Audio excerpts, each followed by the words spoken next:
এবং তার একটি খবরের দিকে নজর রাখতে হচ্ছে, কংগ্রেসকে এবার বাধার মুখে পড়তে হলো। ইতিমধ্যে সেই ছবি দেখানোর চেষ্টা করব।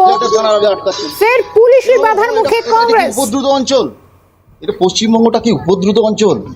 বিরোধীদের অধিকার নেই যাওয়ার, তার জায়গায় যাওয়ার অধিকার নেই, মানুষের কাছে যাওয়ার অধিকার নেই। এদিকে বলছে শান্তিতে, এদিকে বলছেন শান্তি হয়ে গেছে। তা আপনারা পরিষ্কার বলুন যে আমাদেরকে আটকাচ্ছেন কোন আইনে আটকাচ্ছেন, কোন আইনে আটকাচ্ছেন, আইনটা বলুন, কি কারণে আটকাচ্ছেন। আমরা আপনাদের সঙ্গে সহযোগিতা, আপনারা আমাদের কেউ শত্রু নয়, কিন্তু যে সরকার এমএলএদের যেতে দিচ্ছে, মন্ত্রীদের যেতে দিচ্ছে, তাহলে আমরা বিরোধী দলের লোকেরা কেন যেতে পারবো? আমরা যে ওনারা যে শাহজাহান শেখকে লুকিয়ে রেখেছে, আমরা যদি সেটা ধরতে পারি তার জন্য আমরা কি সন্দেশখালিটা কি ডিস্টার্ব এরিয়া ডিক্লেয়ার করে দিন, বলুন যে বিরোধীরা কেউ যেতে পারবে না, পরিষ্কার কথা, আমরা যাব না। প্রত্যেকটা রাজনৈতিক দলের অধিকার আছে। আমরা চারজন যাচ্ছি, শাসক দলের সবাই যাচ্ছে, শাসক দলের সবাই আমরা চারজন যাচ্ছি। শাসক দল গিয়ে ওখানে খোলকাটতাল বাজাচ্ছে, তাদেরকে ছেড়ে দিচ্ছে। 52 দিন হয়ে গেল সন্দেশখালিতে একটা শেখ শাহজাহানকে ধরতে পারা যাচ্ছে না। যে রাজত্ব চালালো, যে মানুষের উপর অত্যাচার করলো, তাই আপনারা আমাদেরকে ধরছেন। আমরা কি উগ্রপন্থী? আমাদের কি অধিকার নেই? হাইকোর্টের অর্ডার সত্ত্বেও আপনারা যেতে দিচ্ছেন না। ঠিক আছে, তাহলে আমাদের গ্রেপ্তার করুন, আমরা এখানে বসছি, আমরা বসছি না, আমরা যাবো, যদি মনে হয় রিকোয়েস্ট না, অ্যারেস্ট করুন। আপনাদেরকে আমরা অনুরোধ করছি, আমরা ল ব্রেক আমরা ল ব্রেক করে না, আমরা ল ব্রেক কেন করব? আমাদের চারজন করছি না, আমরা চারজন যাবো, আমরা চারজন প্রতিনিধিমূলক আমাদের যেতে দিন, নইলে আমাদেরকে অ্যারেস্ট করুন। আর কি করা যাবে? আমরা এখানে আপনাদেরকে শান্তিপূর্ণভাবে, আমরা বারবার বলছি যে পুলিশের কাজ করুক, আমরা আইন হাতে নেব না, কিন্তু আমাদের চারজনকে যেতে দিন। আমাদের দেখে যদি উগ্রপন্থী মনে হয় আমাদের অ্যারেস্ট করে নিন। আমাদের পঞ্চায়েতের সদস্য, পঞ্চায়েতের প্রধান, আমরা ডেজিগনেটেড পলিটিক্যাল পার্টির লোক, আমাদেরকে আটকাচ্ছেন আপনারা। তাহলে আমাদেরকে অ্যারেস্ট করুন, আর কি করার আছে? আমরা এখানে বসছি, আমাদের জেলা প্রেসিডেন্ট দুজন রয়েছে, আমি এসেছি পশ্চিমবঙ্গ প্রদেশ কংগ্রেস অধীর রঞ্জন চৌধুরীর নির্দেশে আমরা এখানে এসেছি।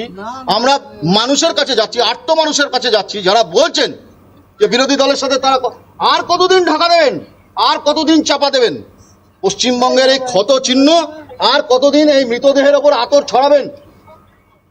আপনারা আমাদের শত্রু নয়, আপনারা আমাদের শত্রু নয়। এই সরকারটা দলদাসে রূপান্তরিত করেছে আপনাদের, দলদাসে।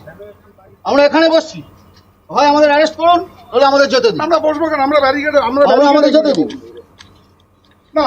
এটা একটা মারাত্মক জিনিস। এখানে মেয়েদের উপর অত্যাচার হবে, আর যখন আমরা মেয়েদেরকে এগিয়ে দেবে, এটা আমরা দেখেছি আমাদের রামপুরে তাই হয়েছে, এখানেও তাই হচ্ছে। আপনার মেয়েদেরকে কেন এগিয়ে দিচ্ছেন? আপনার ঊর্ধ্বতন অফিসারের সাথে কথা বলুন, নইলে ল দেখান, আইন দেখান, কি অর্ডার আছে।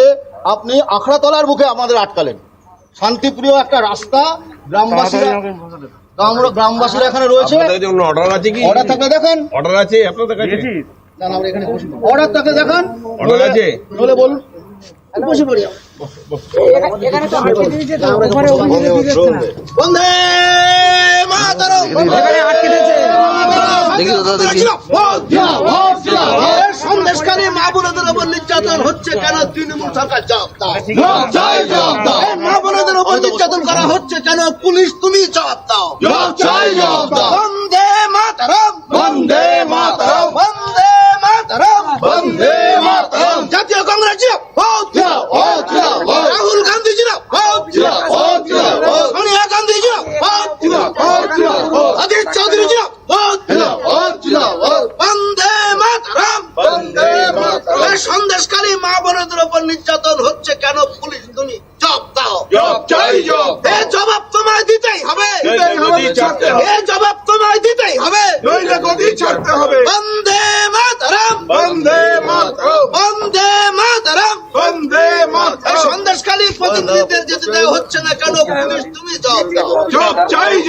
সন্দেশকারী কংগ্রেস প্রতিনিধিদের যেতে দেওয়া হচ্ছে না কেন? পুলিশ তুমি জবাব দাও। বন্দে মাতরম, বন্দে মাতরম, বন্দে মাতরম, বন্দে মাতরম। জাতীয় কংগ্রেস সন্দেশকারী মা বোনদের উপর নির্যাতন হচ্ছে কেন? পুলিশ তুমি জবাব দাও। সন্দেশকারী নির্যাতনকারীদের সঙ্গে দেখা করতে দেওয়া হচ্ছে না কেন? পুলিশ তুমি জবাব দাও। কংগ্রেস প্রতিনিধি দলকে সন্দেশকারী মা বোনদের সঙ্গে দেখা করার সুযোগ দিতে হবে। সন্দেশকারী মা বোনদের চলুন arrest করুন। চলুন arrest করুন। কোনো অসুবিধা নেই। আপনি দয়া করে আপনার মহিলা ফোর্সকে পিছনে দিয়ে আপনার ফোর্সকে সামনে নিয়ে আসুন। আপনারা যদি যেতে না দেন আমাদের অ্যারেস্ট করা ছিল আমরা রিকোয়েস্ট করছি মহিলাদের আপনারা সরিয়ে দিন, আমরা ব্যারিকেড ভেঙে এগিয়ে যাবো। তারা কোনো কারণ নেই তো। ললেসনেস পশ্চিমবাংলা সম্পূর্ণ ললেসনেস, দলদাসে রূপান্তরিত হচ্ছে পশ্চিমবাংলার পুলিশ। মমতা ব্যানার্জির দলদাস, তাদের কাছে কোনো আইন নেই, কানুন নেই, কাগজ দেখাতে পারছে না, শুধু বলছে আর যেতে দেওয়া হবে না। এটা কার আইন? এই সংবিধানটা কার? মমতা বন্দ্যোপাধ্যায় নিজের লেখা সংবিধান যে আমাদেরকে যেতে দেবে না। শাহজাহানকে প্রোটেকশন দিচ্ছে। তাদেরকে আটকানো হয়েছে, বিশাল পুলিশ বাহিনী ব্যারিকেড করেছে। সৌম্য আইচ রায় রয়েছেন, তার সঙ্গে একটু কথা বলবো। সৌম্যদা, কি বলা হচ্ছে আপনার? পশ্চিমবঙ্গের পুলিশ কৃতদাসে রূপান্তরিত হয়েছে, কৃতদাস। আমরা জেলা প্রেসিডেন্ট দুজন আছেন, উত্তর 24 পরগনার জেলা প্রেসিডেন্ট দুজনকে নিয়ে আমরা প্রতিনিধিমূলক যেতে চাইছি যে সন্দেশখালী পৌঁছে দিন মা বোনদের কাছে। নেজাট কোথায়? আখড়াতলা কোথায়? 7 কিলোমিটার দূরে আটকে দিল এখানে। কি কারণ এটা? শাহজাহানরা ঘুমোচ্ছে, নিশ্চিন্তে ঘুমাবে মা বোনদের অত্যাচার করে। আর বাংলার যারা শান্তিপ্রিয় মানুষ তারা দেখুন যে বাংলায় বিরোধী দলের শুধুমাত্র যাওয়ার কোনো অধিকার নেই। সন্দেশখালী যাওয়ার অধিকার শুধুমাত্র নেতা মন্ত্রীরা খোল করতাল বাজাচ্ছে ওখানে গিয়ে। ঠিক আছে, ঠিক আছে। আর আমরা গেলে বলছেন সেখানে আইন শৃঙ্খলা ভঙ্গ হবে। এখানে আমাদেরকে দেখে উগ্রপন্থী মনে হচ্ছে? পশ্চিমবাংলার সাধারণ বিরোধী দলের নেতা, এটা কি মমতা বন্দ্যোপাধ্যায়ের অধিকার?